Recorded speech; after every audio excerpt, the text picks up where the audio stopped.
반갑습니다. 오늘 이사야 52장 말씀을 나눌게요. 13절 말씀 한 절입니다. 보라의 종이 형통하리니 받들어 높이 들려서 지극히 존귀하게 되리라. 구원은 메시아로부터 시작된다라는 큰 제목을 가지고 우리가 한 4시간에 걸쳐서 4일에 걸쳐서 말씀을 한번 묵상해 보도록 할게요. 52장이 중요한 내용이기 때문에 그렇습니다. 이사야 52장은 이사야에서 나오는 여호와 종의 노래 시리즈 중에 마지막 이제 53장이 여호와의 종의 노래의 마지막 장이거든요. 그런데 이 52장은 어떤 역할을 하느냐? 그 서막을 알려준다라는 거죠. 쉽게 말하면. 그래서 제 마지막 이제 53장은 너무나 우리에게 잘 알려진 거잖아요. 그죠? 그가 찔림은 이렇게 쭉 나오는 고난받는 종 메시아의 모습을 우리에게 소개해주고 있죠. 그렇게 그 배경이 되는 신학적인 지식을 52장이 우리에게 설명해주고 있다라는 거. 52장 내용을 보면 포로되었던 딸 시온에게 주어진 하나님의 은혜의 명령이 1절부터 6절까지, 또 시온의 왕으로 입성하신 하나님의 통치가 7절부터 10절까지, 바벨론의 포로로 있어야 할 이유가 없는 시온 백성에게 거듭되고 있는 하나님의 명령이 12절까지, 그리고 여호와의 종의 등장과 사역이 13절부터 15절까지 이렇게 구성이 되어져 있죠. 그러므로 우리가 던져야 할 질문이 뭐냐? 야, 이 배경 지식이 전하는 교훈이 뭘까? 그 다음 장에 고난받는 종으로서의 메시아의 모습을 이사야가 아주 정말 너무나 감성적인 언어를 사용하면서 우리에게 전하고 있는데, 전장인 55장이 우리에게 이제 그 메시아에 대한 배경 지식으로 무엇을 말하고 있느냐, 이거를 우리가 한번 살펴보고 53장에 이제 말씀으로 나아갈 필요가 있다라는 거죠. 첫 번째 시간인데 1절로 6절 말씀 사이를 보니 제가 간단하게 정리해 놓았어요. 시온이여 깰지어다 깰지어다 내 힘을 낼지어다 거룩한 성 예루살렘이여 내 아름다운 옷을 입을지어다. 이제부터 할례받지 아니한 자와 부정한 자가 다시는 내게로 들어옴이 없을 것입니다. 3절 여호와께서 이와 같이 말씀하시되 너희가 값없이 팔렸으니 돈 없이 속량되리라. 참 너무 중요한 단어가 나왔죠. 속량이라고 하는, 값없이 팔렸으니 돈 없이 속량되리라. 시온이여 깰지어다 깰지어다, 이게 51장 9절에서 여호와의 팔을 향하여 사용되었던 것과 같은 명령을 지금 사용하면서 이사야는 이제 시온에서 더 이상 탄식하지 말고 무감각에서부터 깨어나라 명령을 하죠. 시온은 예루살렘의 한 산의 수도인 예루살렘의 또 다른 이름이잖아요. 이 시온에게 깰지어다라고 명령하고 사용하고 있는 것은 11절에서 말하고 있듯이 이제 곧 바벨론을 떠나 본래 너희들이 있어야 할 시온을 향해 나가게 될 거야. 그래서 명령하고 있는 거죠. 그러니까 이스라엘의 입장이 돼 보면 바벨론을 할례받지 않은 부정한 자들이 그 억압이 있는 곳이잖아요. 그죠? 할례받은 정결한 자라고 생각하는 이스라엘의 입장에서 이처럼 바벨론의 포로가 되어 있는 것은 수치스러운 일이죠. 그 수치를 벗고 이제 그들이 원래 있어야 할 장소인 시온으로 돌아가게 하신다라는 거죠. 하나님의 이스라엘 다시는 바벨론에게 억압되지 않게 하실 것을 이스라엘을 통해 말씀하고 있죠. 그리고 그 일을 위해서 제일 먼저 이스라엘은 어떻게 깰지어다. 먼저 깨어서 일어나야만 합니다. 그리고 이것을 가리켜서 뭐라고 표현하느냐? 속량이라는 단어로 표현을 하고 있어요.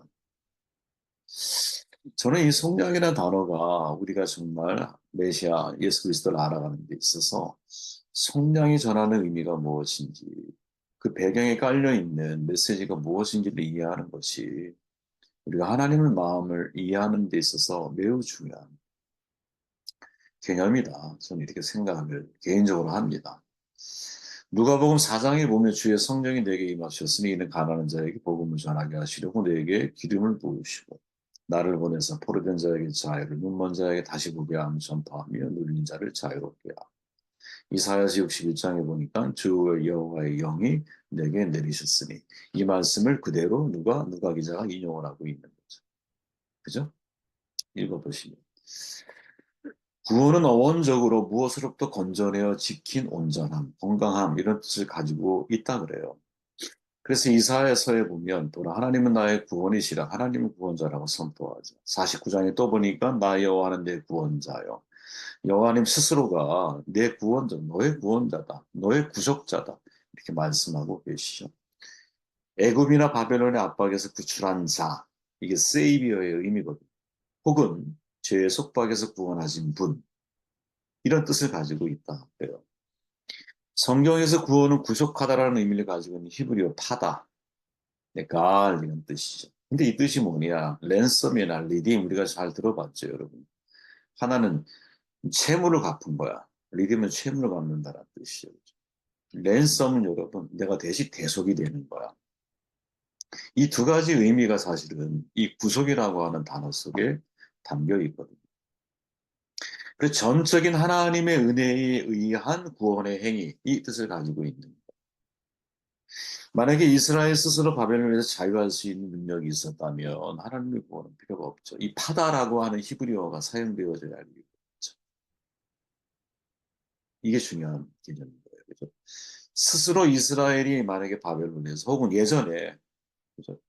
우리가 이제 신명기 모세오경에 보면 이 속량이라는 단어가 엄청 많이 사용되어지는데 그 애굽 시절에 있을 때처럼 스스로 만약에 출애굽을 할 수 있는 능력이 있었다면 파다라고 하는 가일이라고 하는 단어가 등장할 필요 자체가 없는 거죠.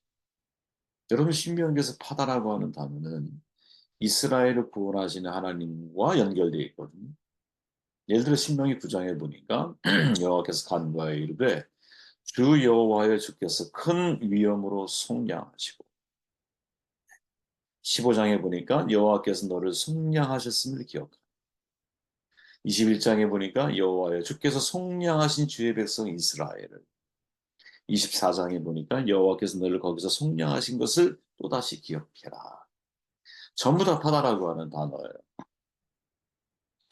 이처럼 성경이 말하고 있는 파다, 구속, 혹은 뭐 구원, 혹은 속량, 이 단어라고 하는 이 단어의 의미 속에 숨겨져 있는 것은 뭐냐? 너가 너 자신을 스스로 구원할 수 없다라는 거죠. 그러니까 네가 채무, 채권자에게 주어야 할 채무, 갚아야 할 돈을 네가 갚을 능력이 없다라는 거예요. 이게 대전제라는 거예요, 여러분.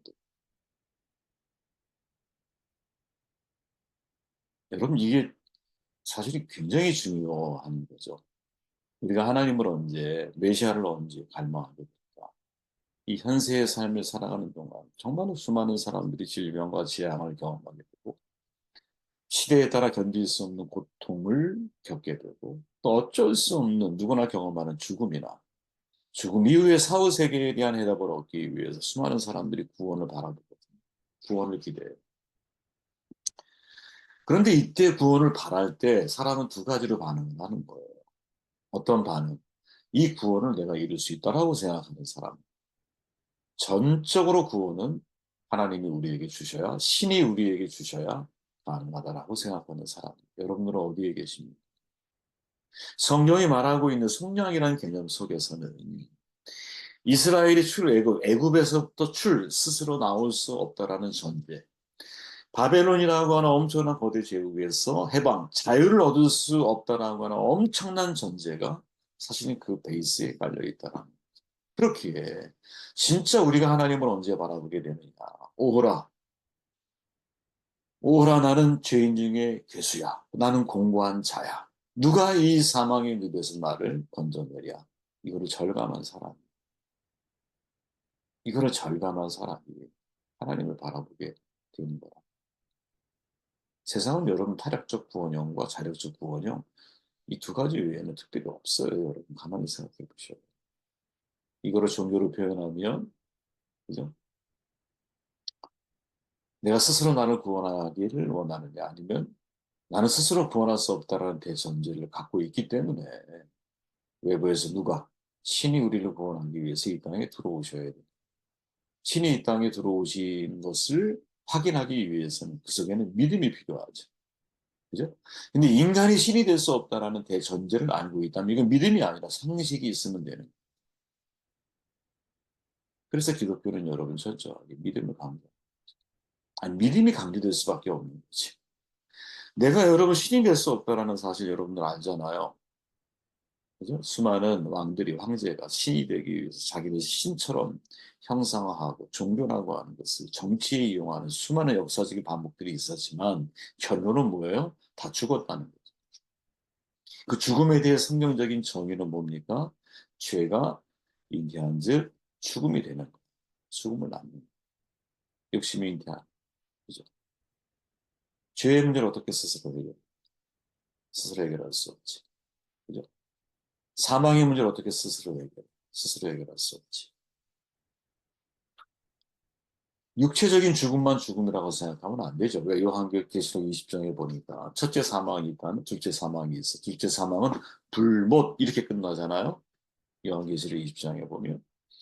많은 사람은 여러분 내가 영생이 죽음에서 죽지 않고 내가 다시 부활하는 것만을 영생이라고 생각하기 쉽지만 계시록이 말하고 있는 여러분 둘째 사망이라고 하는 것은 말 그대로 그죠? 내 혼과 영이 하나님 없는 삶을 살아가는 거죠. 그러니까 하나님이 지옥이라는 어떤 뭐 영원히 꺼지지 않는 불이 있는 뭐 이렇게 사람들이 묘사하기를 좋아하지만 저는 가보지 않아서 잘 몰라요. 근데 제가 이제 생각하는 지옥은 뭐냐? C.S. 루이스 교수가 말하는 것처럼 빛을 원래 싫어하는 사람들이 그냥 하나님 없는 곳으로 가는 거야. 이제 하나님 없는 곳이 지옥 아니겠느냐. 근데 하나님 없는 곳이 있을까? 생각해 봐요. 저는 몰라요. 어떻게 그런 것이 져 있는지. 하지만 분명한 것은 차 타고 쭉 가는데 얘가 천국에 내리세요. 그럼 이제 많이 하나님을 믿고 빛을 사모하는 사람들 내리고 아니야. 근데 그 빛이 싫은 사람은 내릴 수가 없는 거지. 그죠? 이 지옥은 하나님이 만드셨다기보다는 인간 스스로가 찾아가는 장소가 아니에요. 하나님 없는 곳으로. 하나님 없는 곳으로 가는 것이 지옥 아니겠어요? 그냥 제 나름대로 그냥 표현을 해본 거예요. 뭐 다시 어쨌든 돌아와서 이 속량이라고 하는 개념 속에는 내가 나 스스로를 구원할 수 없다라고 하는 대전제가 깔려 있다라는 거죠. 그렇게 여러분, 저는 상식선에서 우리가 생각을 해야 한다고 봐. 개인적으로. 기독교 변증이라고 하는 것이 여러분, 저는 어렵게 생각하면 안 된다고 봐. 가장 상식적으로 생각을 하면 된다고 생각하고. 인간의 스스로 자기를 구원할 수 있을까? 구원할 수 없다는 사실 역사가 증명해 줬어. 지금까지의 역사가 인간은 스스로 구원할 수 없다는 사실을 증명해냈어. 그죠? 증거해주고 있어요. 그죠? 우리가 문명 낙관주의, 우리가 들어봤잖아요. 과학이 발달하고 과학적 지식이 점점 쌓여갈수록 인간이 스스로 구원할 수 있지 않을까 착각이었어. 오히려 그것으로 여러분 첨단의 과학, 문명을 만들어낸 사람들이 그것을 자기의 욕심을 채우기 위한 학살의 도구로 바꿔나갔죠. 세상이 여러분 세계대전을 통해서 인간의 내면 세계가 바뀌지 않는 한 세상의 유토피아는 만들어질 수 없구나. 인간의 내면 세계는 어떻게 바뀌어? 그죠? 내가 스스로 나를 깨끗하게 할 수 있어. 내가 나의 죄를 스스로 여러분 정결하게 만들 수 있나요? 없는 거죠. 그래서 이 인간을 구원하기 위한 유일한 방법은 엑스트라노스, 우리 인간 밖에서부터, 그죠? 다시 인간 세계를 향해서 우리를 구원할 수 있는 구원자가 이 땅에 오셔야만 가능한 거지. 그죠?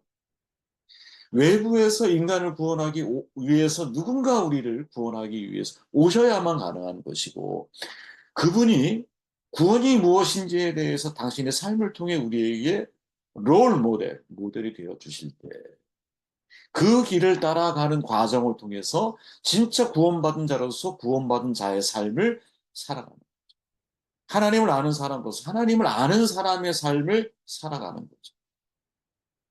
지난 시간 우리가 나눴지만 여러분 옛자와 새자 어떻게 우리가 바꿔갈 수 있을까? 저는 개인적으로 어떻게 정돈하냐? 내가 새로운 자아를 내 안에서 만들어가기 원한다면 새 자아가 옛 자아를 이끌어가는 사람이 되기를 원한다면 그러면 하나님 말씀이 내 생각보다 앞서 있으면 됩니다. 그죠? 예수님의 삶이잖아요, 그게. 아버지의 뜻이 내 뜻보다 앞서 있어. 결정적인 두 가지 선택의 자리에서 아버지의 뜻이라면 내가 이 포도주 잔을 먹기를 원합니다. 고백하는 거예요. 우리는 항상 여러분 이 생각의 충돌 속에 살아가고 있기 때문에 매일매일의 삶 속에 그때 내가 진리이신 하나님의 말씀을 붙들고 살아가는 아니면 내 생각이 이끄는 대로 내가 살아가는 요한복음 7장이 중요하다 그랬죠, 여러분. 왜? 세상 삶과 그리스도인의 삶이 명확하게 구분되어 있는 세 가지 주제를 얘기하잖아요. 내게 하라고 주신 일을 할 거냐, 내가 하고 싶은 일을 위해 살 거냐. 세상은 여러분 자아 실현을 말하면서 네가 하고 싶은 일을 해. 이렇게 말하거든요. 근데 성경은 그렇게 말하지 않아요. 내게 하라고 주신 일을 이루는 게 진짜 아름다운 삶이다. 이렇게 말하는 거죠. 내가 만나고 싶은 사람을 만날 거냐, 내게 주신 사람들을 만날 거냐. 내가 하고 싶은 말을 할 거냐, 아니면 내게 주신 말씀으로 사람들에게 전달하는 삶을 살아갈 거냐. 이 세 가지의 천착한 삶이 사실은 이적 것은 지나가서 보라 새로운 피조물이 되었다.